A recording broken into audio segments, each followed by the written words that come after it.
Hi, my name is Carla Lewis and I'm your relationship coach. Thank you for joining us today. Remember, we were talking about building relationships and puzzles. So keep in mind, when you're doing a puzzle, there is a logic on how to complete that puzzle. And one of the first things you have to do when you're trying to build a puzzle, you really need to pick out all your corners, all the edges. Pick out all your edges first. That's the first key in building a puzzle.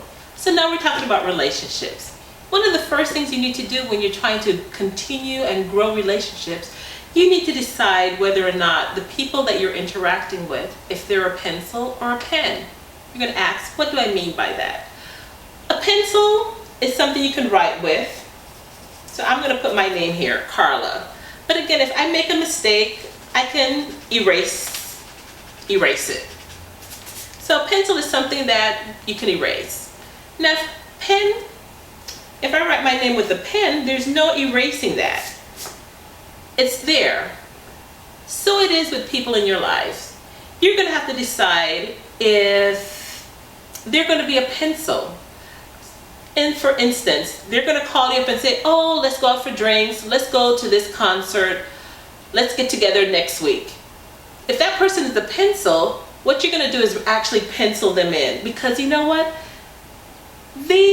Their life is just moving at a different speed right now, and they may not be able to show up for that commitment. So you'll just pencil them in. So again, if next week comes, they may call you or just not even show up. It's okay. You can just erase that out and you have something planned instead. Now, if they are a pen, you're going to say, all right, she's good for it. A week from today, we're going to get together, we're going to have some drinks. A week from today, we're going to go to a concert. You know what? That's written in stone. I can put that down in my organizer saying I have an appointment with my good friend to do drinks next week. Now, keep in mind, many times we want to tell people that one is wrong. You can't do that in relationships. Depending on where you are in your life, things may be happening. I may have a crisis at home. I may have a crisis with my family, so I can't commit to anything right now. I may be young and eager, going to see the world, so no. If I get a call today that I can be in Europe tomorrow, hey, I'm going. So you pencil me in. It doesn't mean it's a good or a bad thing. So we need to get away from saying something is good or bad. Now, this person could be someone who's written down in pen, so you know if they say they're going to be there come snow, sleet, or shine, that person is going to be there. The other thing you need to do is you need to do your own self-inventory. Are you a pencil or a pen? And keep in mind, it may change. Today, I may be a pencil. Things may change tomorrow, and I can be a pen, where when I say I'm going to do that, I'm going to do that. I'm going to be there.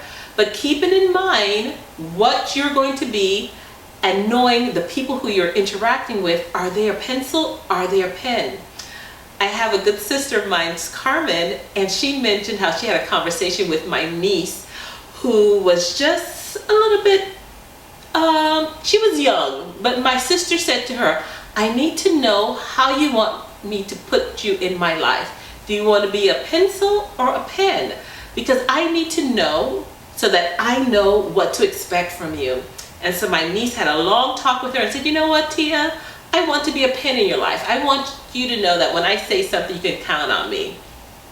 Now, that same sister, she went on a journey to find a friend, and the friend lived over 8 hours away. And she told the friend, you know, I'm going to be in your town for something, but I would love to see you. And the friend said, oh yes, come on. Wouldn't you know, 12 hours later, she gets in town and that friend has gone out of town. So she's not even there. But did she get bent out of shape? No, because she penciled that person in and she knew that anything could happen. And so therefore, when you know what to expect out of someone, there's hardly any disappointment. So you need to tell yourself, am I going to write them into my life today with a pen or a pencil? Am I a pen or a pencil? Do I need to let people know that, you know what, there's lots of things happening in my life, just pencil me in? Or You can count on me. You can write me down in pen. So that's what I want to do on this journey, to help you find that inner peace so that people will know what to expect from you. You would know what to expect from them. Because keep in mind, you do need to be flexible in this journey, and you do need to have a sense of humor, because things are going to be happening. You might get stood up, but again, because you know what your expectations were, you're okay with that. You can do a chuckle, have a drink by yourself, make a new friend, see something else while you're there at it. But we don't want you sitting around moping and being angry because the person isn't there or didn't meet your expectation. So thank you for tuning in. Continue to tune in to this YouTube channel for Carla, your own personal relationship coach.